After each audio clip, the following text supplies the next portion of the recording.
Well, you know what? It is summertime. A lot of people will be hitting the pools, but what is in them? You know, we know about the dangers of drowning, but when it comes to pool safety, I think there's more than meets the eye. Yeah, we're talking about urine and E. coli, but that's just the stuff that we can pronounce. I find out what's really swimming around in your pool. Unfortunately, lots of people want to say nobody does it, but about a third of Americans admit to doing it. A lot more than that do and don't admit to it. Yep. You know what we're talking about. I'm not so worried about, you know, pee in the water or kids urinating in the water. There has been some studies that have found, you know, your average commercial pool might have gallons of pee in the pool. But that's not all. Even if no one ever pees in your pool, you're likely swimming around with bacteria that could make you sick. The main thing that you need to worry about that gets in there that people don't know about are just your typical germs like Cryptosporum, Giardia, E. coli. They usually come in on the bathers' bodies themselves. Cryptosporium and Giardia will send you running for the bathroom. Cryptosporium will also give you some pretty nasty respiratory problems.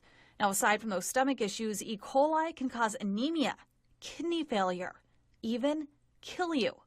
Luckily, there are easy ways to prevent this stuff from becoming a problem. The main thing you need to do is test your water frequently. Make sure you have the proper amounts of chlorine and the proper pH level. Those two work together. Something else you'll need,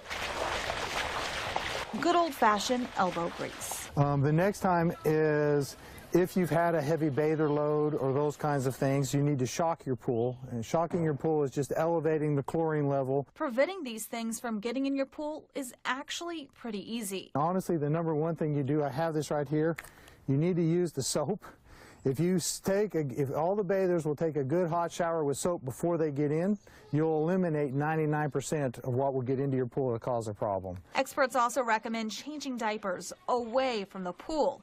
And if you have diarrhea, don't get in the water. Because that's a real bad way to get some of the worst items that can get in. The good news is most treated pools won't cause you any problems, which is great news for those worried parents and the not so worried ones. Again, pee or urine I'm not worried about, but more the chemical composition of the water and environmental factors that may have leaked in from rain. But sometimes it's better to be safe than sorry. The last thing I would say, any pool, try not to swallow the water.